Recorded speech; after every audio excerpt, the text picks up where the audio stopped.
तो कहाँ बोले आपको, जाने दीजिए, जाइए आप।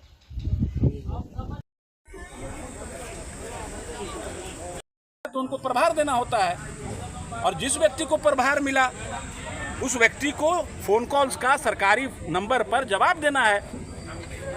तो सारा कनेक्शन कट करके लोग घर में बैठे हुए हैं और आम जनता सड़कों पर त्राहिमाम है, इसलिए मुझे आज यहाँ आना पड़ा। मैंने सभी वरीय पदाधिकारियों को इसकी सूचना दे दी है। उसके बाद अगर सुधार नहीं होगा तब तो भाई शासन व्यवस्था दुरुस्त नहीं है। अंचल में व्याप्त भ्रष्टाचार लोगों को मतलब परेशान किए हुए है, और अगर इसी तरीके से रहा तो हर तीसरे दिन आप मुझे यहाँ पाइएगा। अंचल में रह के मैं लोगों का काम कराऊंगा, क्या करूँगा? आखिर जनता ने जनप्रतिनिधि चुना है तो मेरा तो ये फर्ज है। अब कोई फ़ोन नहीं उठाएगा, कोई बात नहीं करेगा तो आखिर पैरवी किससे कोई करेगा? तो ये विषय है जिसके कारण आज मैं यहाँ पर हूँ। और आज देखिए यहाँ पर अभी आया हूँ तो 20-25 जो मामले हैं वो हम लोगों ने नोट करवाया अधिकारियों को। एडीएम भी या LRDC भी यहाँ पर आए थे। ये तो चीज़ों को में सुधार होनी चाहिए, और अंचल अगर नहीं सुधरा तो हर तीसरे दिन आप मुझे यहाँ पाइएगा। बीजेपी के MLC हैं, सदन में उन्होंने उठाया था आवाज़ CEO की मनमानी पर लेकर, तब तो जवाब दे दिया गया था कि होता है। आपको लग रहा है कि वाकई में होता है? देखिए, या तो फिर ऊपर से लेकर नीचे तक पदाधिकारी मिले हुए हैं, सब इस भ्रष्टाचार में लिप्त हैं। अगर सुधार नहीं हो रहा है अंचल लेवल पर, इसका मतलब कि उच्च पदाधिकारी भी लिप्त है भ्रष्टाचार में, उनको भी कुछ पहुंच रहा है, इसलिए वो सुधारना नहीं चाहते हैं, या उसलिए उनके कान पे जू नहीं रेंग रहा है। अभी भी सूत्री की बैठक में जबरदस्त मामला उठा था, उसके बाद अंचल का अगर ये हाल रहेगा, CO फोन नहीं उठाएंगे, कोई पदाधिकारी फोन नहीं उठाएंगे, तो ये तो विषय है के लिए कहीं ना कहीं ये मतलब एक तरीके से देखा जाए तो कालिक पोतने के बराबर है। तो जिस काम के लिए सरकार ने यहाँ रखा है वो काम आप नहीं कर रहे हैं, लोगों से धन उगाही हो रहा है, काम नहीं हो रहा है, 6-6 महीना से लोग दौड़ रहे हैं, तो इसको क्या समझा जाए? चरम पर है भ्रष्टाचार इस सरकार में। तो क्या जनता के लिए आप आएंगे लगातार बैठे? क्यों नहीं आएंगे? ये तो मैंने बोल दिया कि हर तीसरे दिन फिर यहाँ पर उपस्थित रहेंगे। अगर फोन नहीं उठा, यही रवैया रहा, तो हर तीसरे दिन आप मुझे यहाँ पाइएगा। बाकायदा सूचना करके सोशल मीडिया पे डाल के पत्र पत्रिकाओं में देकर, समाचार पत्रों में देकर, बाकायदा फिर यहाँ के बैठूंगा मैं, 2 घंटे बैठूंगा। काम कैसे नहीं होगा? काम तो करना पड़ेगा, चाहे रो के करिए चाहे हंस के कीजिए, काम तो करना पड़ेगा। सदन में मामला उठता है, 20 सूत्री की बैठक में मामला उठता है, आप विपक्ष में हैं, इसके बावजूद भी जो है कोई पदाधिकारी को या कर्मचारी को बताया ना कि उच्च पदाधिकारी इसका मतलब लिप्त हैं इसमें, इस भ्रष्टाचार में उच्च पदाधिकारी भी लिप्त हैं। इसीलिए आप अपने अधीनस्थ कर्मचारियों को न डांट रहे हैं, न उन पर एक्शन ले रहे हैं, न कोई कार्रवाई कर रहे हैं। इस तरीके से कैसे चलेगा? तो बार बार तो यहाँ की गवर्नमेंट कहती है कि जीरो टॉलरेंस की नीति है। देखिए, जीरो टॉलरेंस की नीति कुछ नहीं है, अंचल में सब फेल है। अंचल में लोग आए हुए हैं, इतने सारे लोग हैं, आप देखिए न, कैमरा घुमाइए अपना और देखिए लोगों से उनका राय लीजिए, आपको समझ में आ जाएगा कि कौन सी नीति काम कर रही है। यहाँ पे केवल अर्थ नीति काम कर रही है, नोट नीति काम कर रही है, कोई जीरो टॉलरेंस की नीति नहीं है अंचल में। और अगर मुखदर्शक हैं उच्च पदाधिकारी, इट मीन्स वो भी शामिल हैं इस भ्रष्टाचार में। जो है बटवट हो गया है, और बटवट होने के बाद आज 10 साल बटवट 12 साल कहला हो गया। कुछ खाता में जो है से प्लॉट नहीं चढ़ा हुआ है, और CO साहब के यहाँ जो सूधी पत्र मिला है उसमें सारा प्लॉट चढ़ा हुआ है, और उसके बाद ऑनलाइन प्लॉट नहीं दिखा रहा। और उसके बाद 4-6 महीना से मैं भी दौड़ते दौड़ते थक गया हूँ, और उसके बाद यहाँ कोई सुनने वाला नहीं है, और बार बार आना है, पेपर फिर जमा करना है, और उसके बाद उस पर कुछ कार्रवाई नहीं होता है, पेपर की रिजेक्ट कर दिया जाता है। और वैसे कीजिए वैसे कीजिए, परेशान बार परेशान करते करते हम लोग को जूता टूट गया, हम लोग एकदम अब थक चुके हैं। तो सूधी पत्र में जब चढ़ा हुआ है, सूधी पत्र में चढ़ा हुआ है, और उसके बाद आपकी जो रसीद है उसमें प्लॉट नहीं चढ़ा हुआ है, और खाता चढ़ा हुआ है, और सूधी प्लॉट पर चढ़ा हुआ है। हम निकाल कर दिखा देते हैं, इसको भी कीजिए।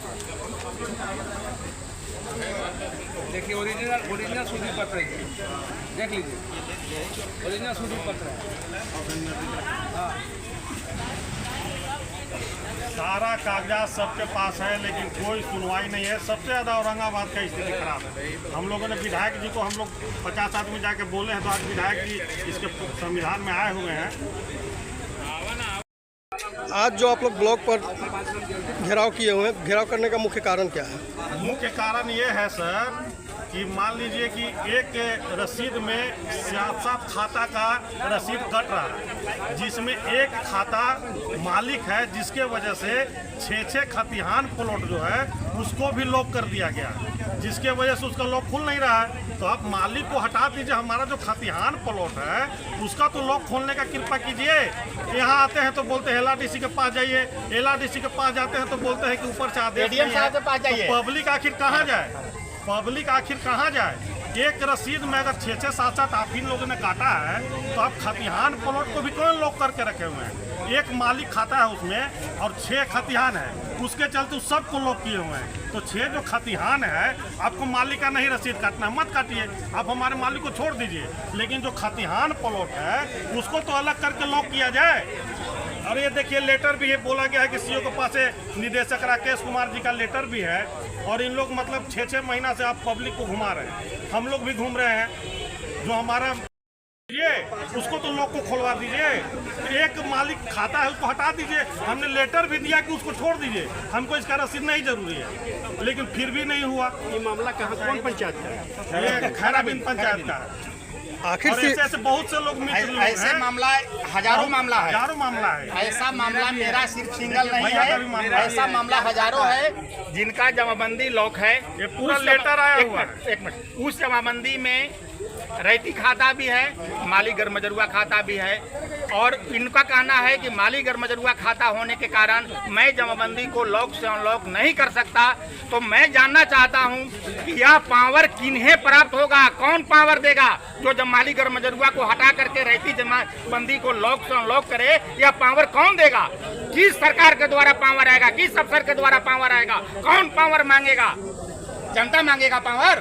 आपकी मांग क्या है? मांग है कि मेरा जो अनलॉक है, लॉक है, उसको अनलॉक किया जाए। तो आखिर सिस्टम को तो फॉलो करेंगे ना। आखिर जो भी पदाधिकारी हैं, सक्षम पदाधिकारी जो भी हैं, तो सक्षम पदाधिकारी ही तो करेंगे ना इस मामले में। अधिकारी अपना आदेश, अपना पावर अपने वरीय पदाधिकारी से लेकर के इसको लॉक को अनलॉक करेंगे कि जनता करेगी? मैं जानना चाहता हूँ आप लोगों से, पत्रकार बंधुओं। अनलॉक के बारे में क्या कह रहे हैं? लोग वो कह रहे कि मेरे अधिकार क्षेत्र में नहीं है, मैं इसे अनलॉक नहीं कर सकता। एडीएम साहब भी बोले कि मैं अनलॉक नहीं कर सकता। तो किसके अधिकार क्षेत्र में है? यही तो नहीं बताते हैं किसके अधिकार क्षेत्र में है। ये अधिकार क्षेत्र जनता के नहीं है। ये पदाधिकारी मांगे सचिवालय से, मांगे मुख्यमंत्री से, मांगे अपर से, मुख्य सचिव से कि हाँ इस पावर को हमें दिया जाए, जिसमें इस तरह का मामला है, जिसमें माली गरमजरुआ भी सम्मिलित है, उसमें रैती खाता को छोड़ना है, कैसे छोड़ा जाए? ये पावर मांगने का हक और अधिकार वरीय पदाधिकारी को है कि जनता को है, से बताया जाए। क्या नाम हुआ आपका? अरुण कुमार सिंह। करने का काम करे, ये जनता को बेवकूफ बना करके और रोज दौड़ाते हैं। लेटर भी राकेश कुमार, ये लेटर को दिखा सकते हैं आप, प्रेषक राकेश कुमार, निदेशक चकबंदी, यह लेटर निर्गत किए हैं। ये पढ़ के सुनाने की जरूरत नहीं है। ये लेटर निर्गत किए हैं कि सारा पावर अंचलाधिकारी में निहित की जाती है, सारांश। और उसके बाद अंचलाधिकारी के द्वारा नाना प्रकार का ऑब्जेक्शन लगाया जाता है कि जो माली गरमजरुआ जमाबंदी में एक प्लॉट है, एक खाता है, जिसके चलते हम नहीं कर सकते। तो कौन करेगा? कौन करेगा? क्या ये मुख्यमंत्री करेंगे? मुख्यमंत्री करेंगे तो यहाँ से लेटर क्यों बना के नहीं भेजते हैं कि मुख्यमंत्री साहब आपके द्वारा, आपके हाथों द्वारा होगा, मेरे द्वारा नहीं होगा? मनमानी है, मनमानी है, इतना मनमानी है, जनता क्रश है। ऐसा हमको लगता है कि जब गुलाम देश होगा उतना भी जनता क्रश नहीं होगा जितना क्रश जनता आज है।